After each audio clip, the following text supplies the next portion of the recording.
Hello అండి, welcome back to my channel women's Paradise. ఎలా ఉన్నారు? అందరూ బాగున్నారా? నేను చాలా బాగున్నాను. సో మన ఛానల్ ఎవరైనా ఫస్ట్ టైం కనుక చూస్తే please take a moment and subscribes. And ఇక్కడ ముచ్చట ఏం పెడుతున్నాను అనుకుంటున్నారా? మా చిన్నోడితో. సో ఇంటికి వెళ్తున్నాము. నిన్న మా అమ్మ వాళ్ళ ఇంటికి వచ్చామని చెప్పాను కదా, సండే. సో ఎర్లీ మార్నింగే లేచి ఇక మా పెద్దోడికి స్కూల్ అందడానికి తీసుకెళ్తున్నాను అనమాట. అందుకే మార్నింగ్ లేచాను. మా పిల్లలు ఎక్కడున్నా అక్కడున్నా తొందరగా లేస్తారు. సో ఆ రోజు నాకు హెవీ పెయిన్ అనమాట, చెప్పుకోలేదు. ఇట్లా పిల్లలది సుడి తాగుతుంది అన్నారు కదా, బ్రెస్ట్ పెయిన్ పిచ్చ హెవీగా ఉందన్నమాట. ఆ రోజు చూడండి, మీకు వ్లాగ్ కూడా ఒక 6 minutes అంతే రికార్డ్ చేశాను. సో ఇక్కడ అమ్మ వాళ్ళ నుంచి బయలుదేరేటప్పుడే మా పెద్దోడికి లంచ్కి, బ్రేక్ఫాస్ట్కి కుక్ చేసుకొని వెళ్తున్నాను. స్నానం కూడా మా పెద్దోడికి ఇక్కడే రెడీ చేపించి తీసుకొని వెళ్తున్నాను. జస్ట్ అక్కడ వెళ్ళాక డ్రెస్ చేంజ్ చేసి, మా ఇంటికి వెళ్ళాక డ్రెస్ చేంజ్ చేసి, షూ వేసి స్కూల్కి రెడీ చేసి పంపిస్తానన్నమాట. అండ్ ఇక్కడ చెప్పాను కదా, ఇక బాక్స్లో పొటాటో ఫ్రై రైస్ను అండ్ బ్రేక్ఫాస్ట్ కోసం దోశ చట్నీ చేశాను. అండ్ మిల్క్ ఇక్కడే తాగేస్తారు. సో ఇక వచ్చేసాము. అసలు నేను ఏం వీడియో రికార్డ్ చేయలేదు. జస్ట్ వాడిని స్కూల్కి పంపించి ఇల్లు మాప్ పెట్టేసి పెయిన్ కిల్లర్ ఒకటి ఉంటే అది వేసుకున్నాను అనమాట. అంటే నాకు అప్పుడప్పుడు వచ్చేది ఇలా పెయిన్, అంటే సుడి తాకితే వస్తుంది అంటారు. బట్ ఆ రోజు వచ్చిందంటే చచ్చిపోతే బాగుండు అనే విధంగా వచ్చిందన్నమాట.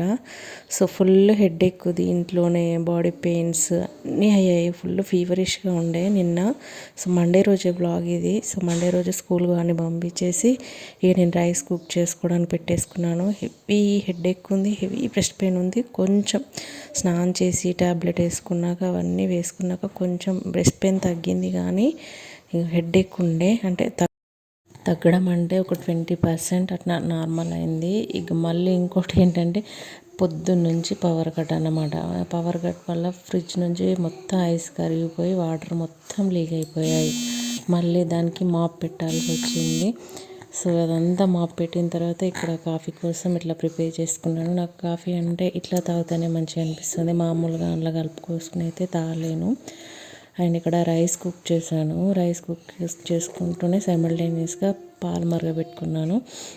అండ్ ఇక్కడ ఒక్క సాషెట్లో 2 కాఫీస్ మొత్తం వేసుకోలేదు, మరీ హెవీ డోస్ తాగాను అనమాట. జస్ట్ కొంచెం వేసుకొని తాగుతున్నాను.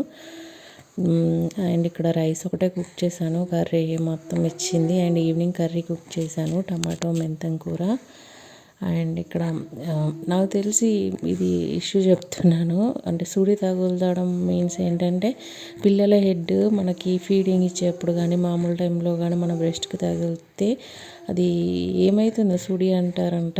ఇక్కడ అందరు చెప్తారు అట్లాగే. సో ఫుల్ హెవీ పెయిన్ అనమాట. అంటే మామూలుగా మనకు డాక్టర్స్ అయితే మళ్ళీ వేరే చెప్తారు, ఒక 2-3 డేస్లో తగ్గకపోతే 2-3 డేస్ అంటే ఇట్లా మామూలుగా 1-2 డేస్లో తగ్గకపోతే మాత్రం ఇక హాస్పిటల్కి వెళ్దాం అనుకున్నాను. బట్ కొంచెం బెటర్గా ఉండే నిన్నటితో కంపేర్ చేస్తే ఈరోజు. అండ్ మా చిన్నోడు పడుకున్నాడు. సో అందువల్ల ఇంకొంచెం రిలాక్స్ అవ్వగలిగాను. ఇక అసలు వీడియో ఏం షూట్ చేయలేదు. నేను మామూలుగా ఫోన్ పట్టుకోకుండా ఒక 10 minutes కూడా ఉండలేను. అంటే చెప్తున్నా, ఫ్రాంక్గా చెప్తున్నా, నాకు ఎప్పుడు కానీ నా పక్కనే ఫోన్ ఉంటేనే నాకు మనసులో పడుతుంది. ఫోన్ లేకుండా అస్సలు ఉండలేను అనమాట. నేను 10 minutes కూడా ఫోన్ లేకుండా ఉండను దాన్ని. అసలు మార్నింగ్ ఎప్పుడు 8కి ఫోన్ పక్కన పెట్టేస్తే ఈవినింగ్ ఆల్మోస్ట్ 5-6 వరకు కూడా ఫోన్ పట్టుకోలేకపోయాను. సో ఇక మార్నింగ్ కర్రీతో తినేసి ఈవినింగ్ ఇట్లా టమాటోను మెంతం కూర ప్రిపేర్ చేస్తున్నాను. సో ఈవినింగ్ వరకు మళ్ళీ కొంచెం టీ పెట్టేసుకొని హెడేక్ టాబ్లెట్ వేసుకున్నాను. కొంచెం రిలాక్సేషన్ అనిపించింది. అంటే అమ్మ, నాకు పెద్దోడప్పుడు ఇలా ఏం లేకుండే, మా చిన్నోడప్పుడు ఇట్లా వస్తున్నాయి అన్నమాట. అండ్ ఇంకా టీ పెట్టుకుని దాని తర్వాత కర్రీ వండేస్తున్నాను. అండ్ ఏమంటే ఇక్కడ చట్నీ కూడా మళ్ళీ మా ట్యూస్డే స్కూల్ ఉంటుందేమో అనుకొని నైటే కర్రీ కూడా ప్రిపేర్ చేసేసుకున్నాను అనమాట. నైట్ కర్రీ మీన్స్ అదే మనకు బ్రేక్ఫాస్ట్లోకి చట్నీ అది ప్రిపేర్ చేసుకుంటే మార్నింగ్ బ్రేక్ఫాస్ట్ చేయడం ఈజీ అయిపోతుంది కదా అన్నట్టు పల్లీ చట్నీ, కొబ్బరి అవన్నీ వేసేసి చట్నీ ప్రిపేర్ చేసుకున్నాను. సో మార్నింగ్ వెంటనే దోశ వేసి ఇచ్చిన అందులో పెట్టుకొని తినేస్తాడు. మనం రైస్ అవన్నీ కుక్ చేసేయడానికి పట్టిన టైము అంతా ఉండదన్నమాట. అండ్ ఇక్కడ ఇవి ప్రిపేర్ చేసిన తర్వాత మళ్ళీ అంట్లన్నీ తోమేసుకున్నాను. ఆల్మోస్ట్ సగానికి ఎక్కువ ఉంటే. అసలు మార్నింగ్ నేను ఎప్పుడు కానీ కిచెన్ కౌంటర్ టాప్ ఎంత మంచిగా క్లీన్గా ఉంచుకునేదాన్నో ఈరోజు మాత్రం అసలు ఏ పని చేయలేకపోయాను. చాలా అసలు ఇట్లా కుర్చీలో పడుకుంటే కుర్చీలో పడుకోవడం, ఎందులో పడుకుంటే అందులో పడుకోవడమే సరిపోయింది. అండ్ ఇక్కడ నైట్ రైస్ తినడానికి పెట్టుకున్నాను అండ్ చారు చేశారు. సో ఆ చారు పప్పు తినేసి కొంచెం ఈవినింగ్ వండిన కర్రీతో తినేసాను అనమాట. అండ్ ఇదంతా చూడండి, మళ్ళీ ఇల్లంతా చిందర వందరగా ఉండే అంట్లన్నీ తోమేసుకొని ఆ ఇల్లంతా మళ్ళీ ఒకసారి యూజ్ చేసుకున్నాను. ఎందుకంటే మా పిల్లలు తినేటప్పుడు మొత్తం ఇల్లన్నీ మెతుకులు మొత్తం అలుకు చల్లుతారు. ఇక బొమ్మలన్నీ పక్కన పెట్టేసుకొని ఆ ఇల్లంతా ఒకసారి తుడిచేసుకున్నాను అనమాట. ఇంకా మా చిన్నోడైతే సతాయిస్తూనే ఉంటాడు. సో ఇప్పుడు వాయిస్ ఓవర్ ఇచ్చేటప్పుడు కూడా ఫోన్ లాగేసుకుంటానే ఉన్నాడు. సో కొంచెమే షూట్ చేశాను, మరీ ఎక్కువ షూట్ చేయడానికి వీలు అవ్వలేదు, ఫోన్ పట్టుకోలేదన్నమాట.